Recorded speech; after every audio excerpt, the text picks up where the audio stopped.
قدر وہ ہے سرکار غریب نواز، ان کے یہ شہزادے ہیں۔ مگر میرے دوستو صوفیزم اگر آپ سمجھنا چاہتے ہیں صوفی کانفرنس کیا ہے تو عزیز دوستو کبھی ادب کے ساتھ حضرت غیاث الدین صاحب اللہ کی خدمت میں حاضری دیں۔ میرے دوستو صوفیزم تقریروں کا نام نہیں ہے، صوفیزم پورے کا پورا اخلاق کا نام ہے، عزیزان گرامی قدر تواضع کا نام ہے، انکساری کا نام ہے، عاجزی کا نام ہے۔ میرے دوستو میں صوفیزم کی طرف بعد میں آتا ہوں، میں عرض یوں کر رہا ہوں حضرت فاروق اعظم کو میں نے یاد کیا، ان کی سادگی کو میں نے یاد کیا، حضرت غیاث الدین صاحب قبلہ مجھے یاد آئے۔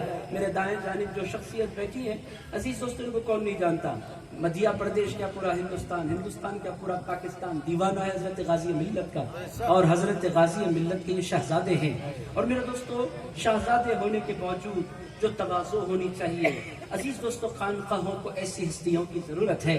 میرے دوستو بڑا آدمی بڑا بن کر ظاہر کرنے سے بڑا نہیں ہوتا، بڑا آدمی اپنے اخلاق سے بڑا ہوا کرتا ہے۔ عزیز دوستو بڑا اپنی زبان سے نہیں کہتا کہ میں بڑا ہوں، بڑا وہ ہوتا ہے جو کہتا ہے میں چھوٹا ہوں۔ دنیا کہتی ہے آپ چھوٹے نہیں، آپ بہت بڑے ہیں۔ عزیزان گرامی قدر جو لوگوں کو ذلیل کرے وہ بڑا نہیں ہوتا، جو مسلمانوں کی تصدیق کرے وہ بڑا نہیں ہوتا، جو مسلمانوں کو ٹھوکریں مارے وہ بڑا نہیں ہوتا۔ بڑا تو وہ ہوتا ہے جو مسلمانوں کو اپنے سینے سے لگا لیا کرے وہ بڑا ہوتا ہے۔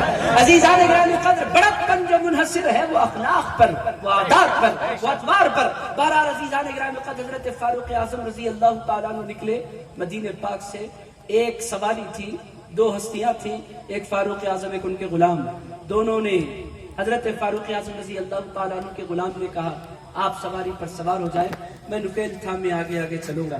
حضرت فاروق اعظم نے فرمایا یہ تو انصاف کے خلاف ہے، میں بیٹھا رہوں تم چلتے رہو، ایسا نہیں ہوگا۔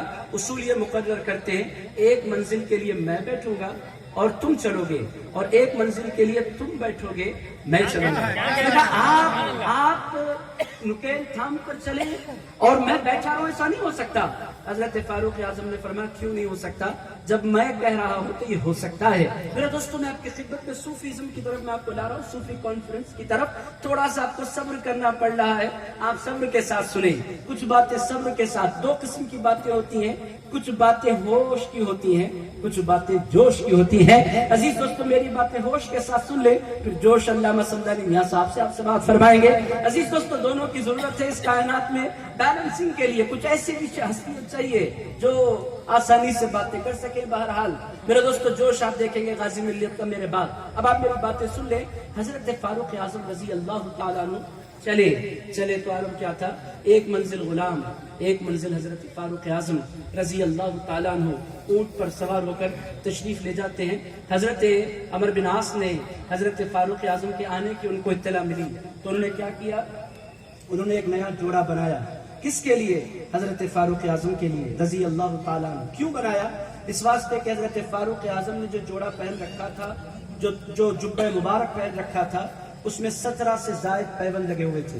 انہوں نے کہا پورے عیسائی جمع ہیں مسلمانوں کے خلیفہ کو دیکھنے کے لیے، اور مسلمانوں کا خلیفہ پیوند لگا کر کپڑے پہن کر آئے گا تو اس سے مسلمانوں کی تصدیق ہوگی۔ حضرت فاروق اعظم کے لیے انہوں نے نیا جبہ بنایا اور حضرت فاروق اعظم کی خدمت میں لے کر پہنچ گئے۔ ابھی وہ شہر میں داخل نہیں ہوئے۔ حضرت فاروق اعظم رضی اللہ تعالیٰ عنہ نکیل تھامے ہیں، غلام اونٹ پر سوار ہے۔ عمر بن عاص بہت سے صحابہ کو لے کر پہنچے استقبال کے لیے، جبہ پیش کیا۔ حضرت فاروق اعظم نے فرمایا کہ کیا کرنا ہے؟ ارشاد فرمایا حضرت آپ کو پہننا ہے۔ حضرت فاروق اعظم نے فرمایا کیوں پہننا ہے؟ کہنے لگے اس واسطے پہننا ہے کہ پورا فلسطین آپ کا انتظار کر رہا ہے، لاکھوں لوگ روڈوں پر کھڑے ہیں، دائیں جانب اور بائیں جانب ہزاروں لاکھوں لوگ آپ کا انتظار کر رہے ہیں۔ اگر آپ اس طرح یہ پیوند والے کپڑوں سے آئیں گے تو پھر مسلمانوں کی عزت کیسے رہے گی؟ حضرت فاروق اعظم نے مسکرا کر ارشاد فرمایا تم سمجھتے ہو کہ میری عزت ان کپڑوں سے ہے؟ کہنے لگے بالکل کپڑے تو اچھے ہونے چاہیے۔ ارشاد فرمایا اے میرے دوستو میری جو عزت ہے وہ کپڑوں سے نہیں ہے، میری جو عزت ہے میرے سرکار کی غلامی سے ہے۔ میرے سرکار کا میں غلام ہوں، میں اپنے سرکار کو ریپرزینٹ کرنے کے لیے آیا ہوں۔ کپڑے معنی نہیں رکھتے، محبت معنی رکھتی ہے رسول اللہ کی۔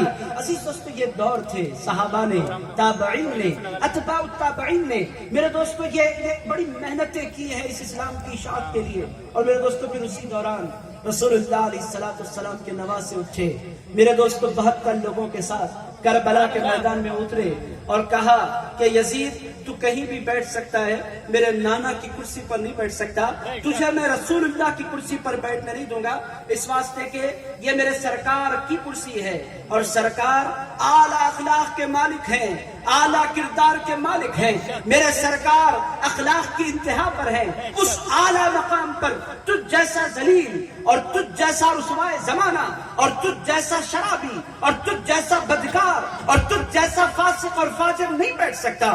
حضرت سیدنا امام حسین علی مقام پر جبر کیا گیا، تشدد کیا گیا، بیعت کر لو۔ حضرت امام حسین علی مقام نے فرمایا میں سر تو کٹا سکتا ہوں مگر کسی فاسق کے ہاتھ میں ہاتھ نہیں دے سکتا۔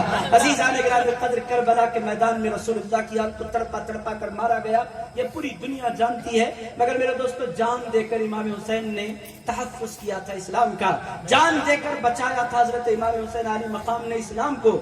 بہرحال عزیز دوستو، تابعین کا دور، اتباع التابعین کا دور ختم ہوا، بادشاہت ہے، اقتدار ہے، کرسیاں ہیں، دولت ہے، اس کے باوجود مسلمان رسوا ہو رہے ہیں، ان کی کوئی نہ ان کے اخلاق رہے، نہ ان کی عادات میں کوئی سدھار آیا۔ عزیزان گرامی قدر، بادشاہ جیسے ہوتے ہیں عوام بھی ویسی ہو جایا کرتی ہے، بادشاہ کا عوام پر ضرور اثر پڑتا ہے۔ عزیز دوستو، بے حیائی پورے اپنے عروج پر پہنچ گئی۔ عزیزان گرامی قدر، میں آپ کی خدمت میں رکھوں، صوفیزم میں آپ کی خدمت میں رکھ رہا ہوں۔ عزیز دوستو، پھر کیا ہوا؟ اقتدار مسلمانوں کے پاس ہے مگر کردار مسلمانوں کے پاس نہیں ہے۔ آج بھی اگر آپ دنیا کی طرف نگاہ اٹھا کر دیکھیں میرے دوستو، بالکل سملر حالات ہیں۔ اس زمانے میں دنیا کے پاس کیا ہے میرے دوستو؟ دنیا کا پیٹرول کا ذخیرہ سب سے زیادہ کس کے پاس؟ مسلمانوں کے پاس۔ عزیزان گرامی قدر، اقتدار کتنے ملکوں میں نہیں ہے؟ دبئی ہمارا ہے، اب میں نام اگر گناتے بیٹھوں تو نام بہت لگ جائیں گے۔ کویت مسلمانوں کا ہے، دبئی مسلمانوں کا ہے، دنیا کا امیر ترین ملک مانا جاتا ہے۔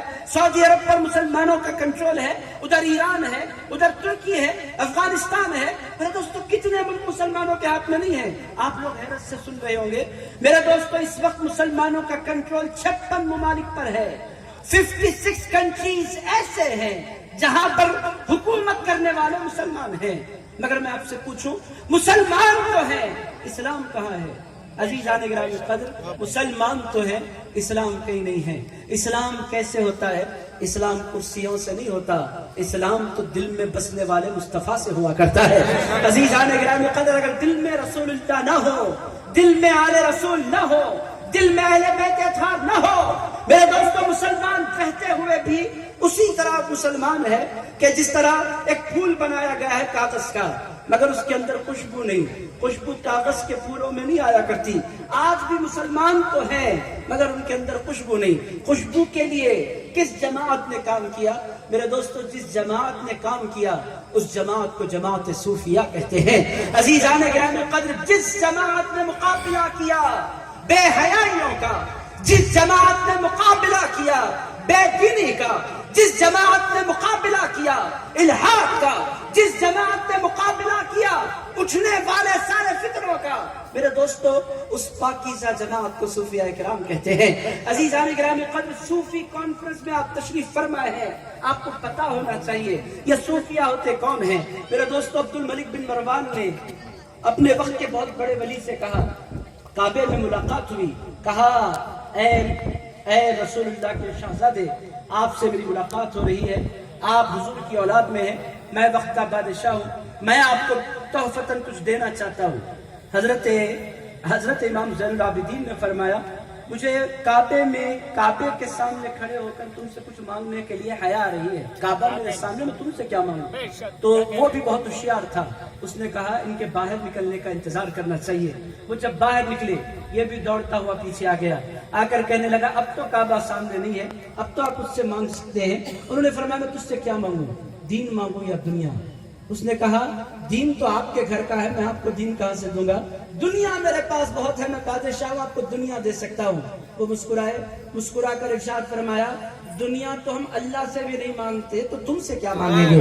ہم تو اللہ کی بارگاہ میں بھی ہاتھ پھیلاتے ہیں، تو کبھی ہم یہ نہیں کہتے مولا کار دیتے، گاڑیاں دیتے، ہم تو کہتے ہیں مولا تیرے دین کی خدمت ہم سے لے لے، تیرے بندوں کے دلوں میں محبتیں اتار سکے ایسا ہم سے کام لے لے، تیرے بندوں کو ہم تجھ سے جوڑ سکے وہ جذبہ ہمیں دے دے۔ تو عزیز دوستو، صوفیہ کرام کی جو پاکیزہ جماعت ہے، ان کے پاس کوئی ہتھیار نہیں ہوتا تھا، ان کے پاس کوئی لشکر نہیں ہوتا تھا، ان کے پاس کوئی فوج نہیں ہوتی تھی میرے دوستوں، وہ اپنی خانقاہ میں، وہ خانقاہ جو کھجور کے پتوں سے بنائی جاتی تھی، بیٹھ جاتے تھے اور میرے دوستوں جو آتا تھا وہ ہر آنے والے سے پیار کرتے تھے۔ عزیز دوستوں، ان کے پیار کرنے کا انداز کیا تھا؟ وہ جو آتا، جب بھی کوئی انسان ان کے پاس جاتا وہ کہتے ہم مسلک نہیں پوچھا کرتے، ہم مشرب نہیں پوچھا کرتے، ہم دین نہیں پوچھا کرتے، آنا تیرا کام ہے اور اخلاق سے پیش آنا ہمارا کام ہے۔ ہم پوچھتے نہیں کہ کھانے والا کون ہے، آنے والا آئے، بٹھانا ہماری ذمہ داری ہے، کھلانا ہماری ذمہ داری ہے، محبت کرنا ہماری ذمہ داری ہے۔ میرے دوستو، صوفیزم یہی ہے۔ آج سمجھنے کی ضرورت ہے ان چیزوں کو۔ ہندوستان جس مرحلے کی طرف بڑھ رہا ہے اس کا بنیادی ریزن کیا ہے؟ میرے دوستوں، ہم نے صوفیزم کے سبق کو بھلایا۔ میرے دوستوں، ہم خانوں میں بٹنے شروع ہو گئے، ہم نے جھگڑے کرنے شروع کر دیا، ہم نے کسی کو سینے سے لگانے کا انکار کیا۔ میرے دوستوں، غریب نواز کے شہزادے یہاں بیٹھے ہیں، حضرت نے ارشاد فرمایا ہماری بارگاہ ہم ویلکم کرتے ہیں ہر آنے والے کا۔ ہم یہ نہیں کہتے تو ہمارے مذہب کا نہیں، تو نہیں آ سکتا، ہم کہتے ہیں بھائی آؤ۔ ولی کا جو دربار ہوتا ہے وہ کسی کے لیے نہیں ہوتا، ولی کا دربار ہر ایک کے لیے ہوا کرتا ہے۔ عزیزان گرامی قدر، آپ یہ نہ سوچیں کہ اولیاء کے پاس صرف نیکوکار آتے ہیں۔ اولیاء اللہ اس مقدس جماعت کو کہتے ہیں صوفیاء، جن کے پاس نیکوکار بھی آتے ہیں، گناہگار بھی آتے ہیں۔ عزیز دوستوں، میں آپ کو کیا کیا سناؤں، اور عزیز دوستوں یہ ریت صوفیاء میں آئی کہاں سے وہ بھی عرض کر دیتا ہوں۔ کچھ سننے کے موڈ میں تو ہے نا، آپ دل میں یہ تو نہیں سوچ رہے ہمارا زیادہ ٹائم آپ لے رہا ہے، ایسا تو نہیں سوچ رہے ہیں؟ جب کمیٹی والوں نے تو کچھ کہا نہیں، مگر میرے دوستوں میں چہرے آپ کے دیکھ رہا ہوں، سن رہے ہیں، میں سنا رہا ہوں کیونکہ بہت سے مقررین ہیں تیزی سے۔ عزیز دوستوں، میں آپ کی خدمت میں عرض کروں کہ صوفیاء کرام کو یہ اخلاق ملتے کہاں سے ہیں؟ عزیزان گرامی قدر، صوفیاء کرام کے پاس نسبت ہوتی ہے۔ کیا ہوتی ہے؟ کیا ہوتی ہے؟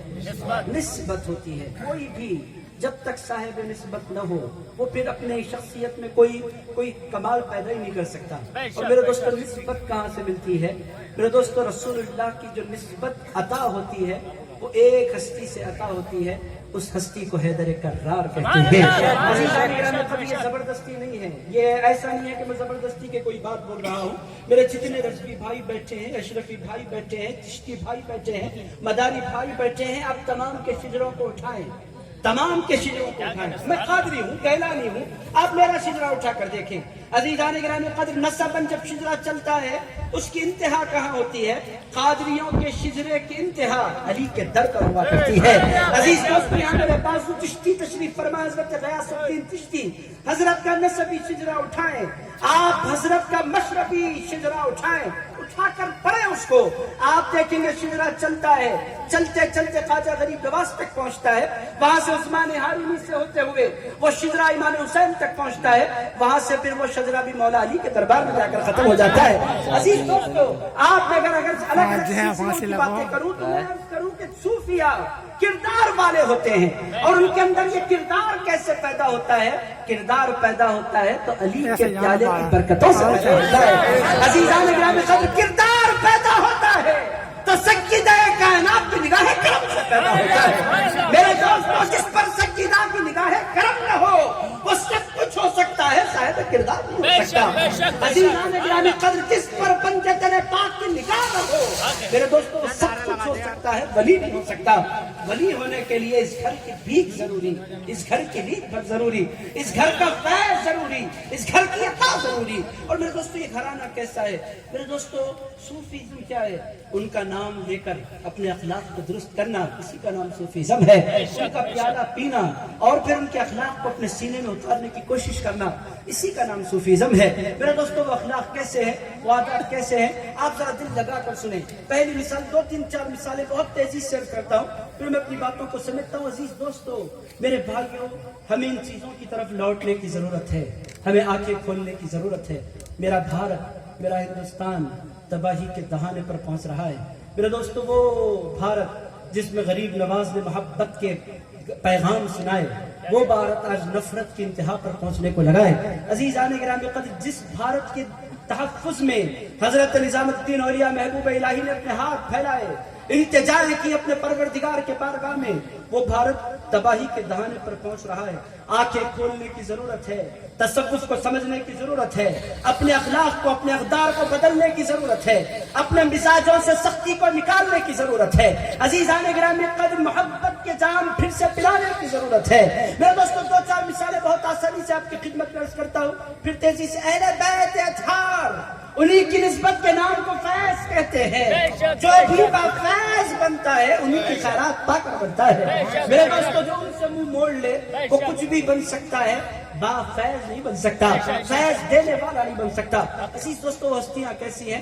دو چار مثالیں اہل بیت کی دیتا ہوں تاکہ یہ بات ہمارے ذہن نشین ہو جائے کہ ان کے اخلاق کیا ہیں, ان کے اطوار کیا ہیں, ان کی عادات کیا ہیں, اور ہم ان کو دیکھیں. پھر اس آئینے میں ہم اپنے آپ کو دیکھیں کہ ہم ان کے نام لیوا, ان کی نسبتیں ظاہر کرنے والے, چاہے قادری لکھیں, چاہے چشتی لکھیں, چاہے نقشبندی لکھیں, چاہے سہروردی لکھیں, چاہے شاذلی لکھیں, چاہے رضوی لکھیں, چاہے اشرفی لکھیں, ہے تو سارے کے سارے حیدری. مولا کائنات تک ہی سب کو پہنچنا ہے. عزیزان گرامی قدر, ذرا دیکھیں مولا کائنات کے اخلاق کیا ہے, عادات کیا ہیں, اطوار کیا ہیں. بہت مشہور معروف روایت ہے, حضرت مولا کائنات کی زرہ چوری ہو گئی.